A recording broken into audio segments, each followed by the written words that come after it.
halkan iminkaan ku sugannahay waxay u dhowdahay asceela 30 minute baan ka soo soconay waxa la yiraahdaa buurahan dhaka waxa weeye halkan waxa ka socda research aad u ballaaran oo mug weyn researchkan waxa wada qolyahan cadaanka ilaa malaayiin sano ka hor dad badan oo halkan ku aasnaan jiray baa jira oo waxa weeyaan halkan researchkoodii laga wado waxa weeye waan tusi doonaa sida ay sheegeen dadkan waxa weeye waxay ahaayeen boqortooyo dhameystiran oo waxa weeyaan halkan bay dhammaantood badidooda ku aaseen waxa lagu qiyaasaa dadkii halkan ku aasnaan jiray ilaa 400 oo qof marka iminka qaybtii ugu horeysay ba bilaabeen way wadayaan ilaa iyo ay qofka ugu dambeeya ka soo saarayaan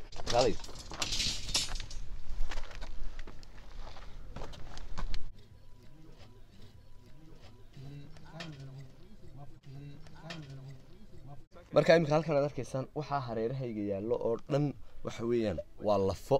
lafahan waxa weeye waxa laga soo saaray dhulka dadkani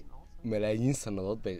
ay ku aasnaayeen meesha marka waxa weeyaan waxay lafaha dadka ay kala garanayaan inay nin yihiin inay dumar yihiin inay caruur yihiin waxa weeyaan halka shishe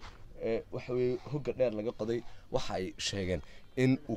ku aasnaa qof nin ah oo isagoo fadhiya la aasay marka waxay aaminsan yihiin inuu ahaa boqorkii sida ay sheegeen qofkaasi wali researchka may dhameystirin dadkan faraha badan leh halkan ku aasan inay isku mar dhinteen oo mar la wada aasay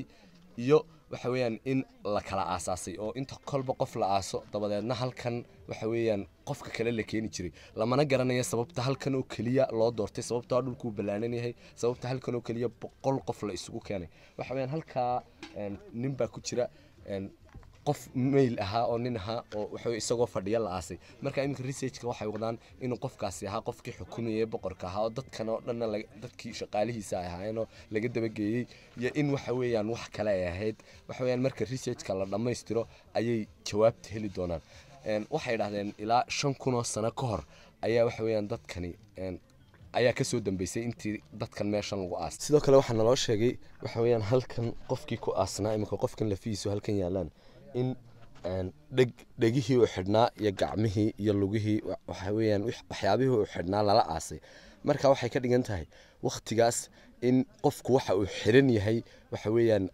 yani aan laga bixin jirin qaar kamida dadka lagu aasi jiray waxa ay xiran yihiin ce sont des petits ossements de poisson. D'accord. Donc les personnes qui vivaient là étaient chasseurs, cueilleurs, ils étaient aussi éleveurs, mais ils étaient encore surtout pêcheurs au sein du lac Abbé. Ils pêchaient les poissons-chats, les tilapias essentiellement, et on va retrouver les arêtes, les vertèbres, les os du crâne. Donc ça, on les retrouve où? Souvent au tamis. Donc on cherche.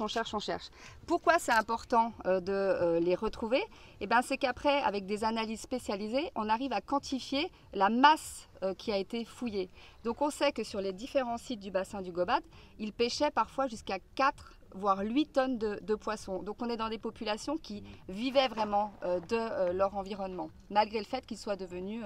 éleveurs. On étudie aussi les ossements de poissons parce qu'en fonction des espèces retrouvées, on va avoir une information sur le climat justement dans lequel on se retrouvait. Pareil sur tous les ossements de faune de type bovidé, crocodile, hippopotame, ça nous dit on est plutôt dans un environnement humide ou plutôt dans un environnement aride. Je vais vous montrer la...